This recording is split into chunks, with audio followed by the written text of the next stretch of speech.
തിരുവനന്തപുരത്തെ മറ്റൊരു ഹിഡൻ സ്പോട്ടിലേക്കാണ് നമ്മൾ പോകുന്നത്. കുന്നും മലയും പുഴയും ഒക്കെ കടന്നു വേണം ഇവിടേക്ക് എത്തുന്നതിന് വേണ്ടി. വർക്കലയ്ക്കടുത്തുള്ള ഇലകമണ്ണിലേക്ക് പോന്നോളൂ. ഇവിടെയുണ്ട് ആരെയും ആകർഷിക്കുന്ന ഒരു സ്ഥലം. അതെന്താണെന്ന് അറിയണമെങ്കിൽ സാന്ത്വന തയ്യാറാക്കിയ റിപ്പോർട്ട് കാണാം. വർക്കല ഇലകമണ്ണിനടുത്തുള്ള ഹരിഹരപുരത്താണ് ഇപ്പോൾ നിൽക്കുന്നത്. ഇവിടെ മൺസൂൺ മാസത്തിൽ മാത്രം സജീവമാകുന്ന ഒരു വെള്ളച്ചാട്ടമുണ്ട്. നമുക്കതൊന്ന് എക്സ്പ്ലോർ ചെയ്യാം.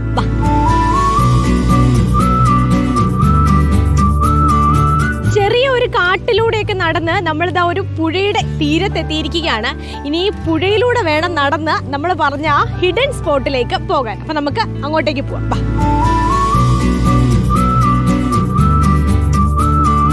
ഈ കാണുന്നതാണ് നമ്മൾ തേടി വന്ന ആ ഹിഡൻ സ്പോട്ട്, തോണിപ്പാറ വെള്ളച്ചാട്ടം. വലിയ കല്ലുകൾക്കിടയിലൂടെ പതഞ്ഞൊഴുകിയെത്തുന്ന കുഞ്ഞു വെള്ളച്ചാട്ടം. കറുത്ത കല്ലുകൾക്കിടയിലൂടെ തൂവെള്ള നിറത്തിൽ വെള്ളമൊഴുകിയെത്തുന്ന കാഴ്ചയും അലതല്ലുന്ന ശബ്ദവും ആരെയും ആകർഷിക്കും. We would thought like it was a simple falls actually. When we came here, right, it was amazing really. Very nice place. Everyone should come here and enjoy. Even kids also come here. നല്ല സ്ഥലമാ. ഞങ്ങൾ വർക്കലക്കാരാ, പക്ഷെ ആദ്യമായിട്ടാണ് വന്നത്. കല്ലുകളിൽ കയറിയിരുന്ന വെള്ളച്ചാട്ടത്തിൽ കുളിക്കാനാണ് അധിക പേരും എത്തുന്നത്.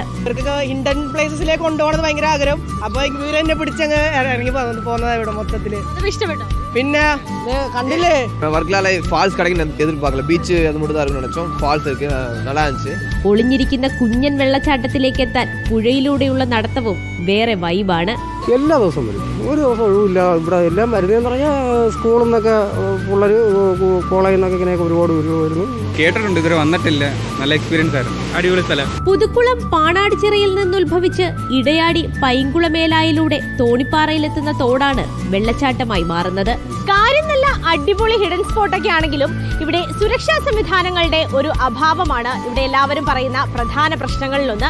അപ്പോൾ അധികൃതർ അതുകൂടി ഒന്ന് പരിഹരിക്കാൻ ശ്രമിക്കുകയാണെങ്കിൽ തോണിപ്പാറ വെള്ളച്ചാട്ടം വേറെ ലെവലാകുമെന്ന കാര്യത്തിൽ സംശയമില്ല. വീഡിയോ ജേർണലിസ്റ്റ് ജിനേഷ് ജോസിനൊപ്പം reporter Swanthana Saju, in reporter, Thiruvananthapuram.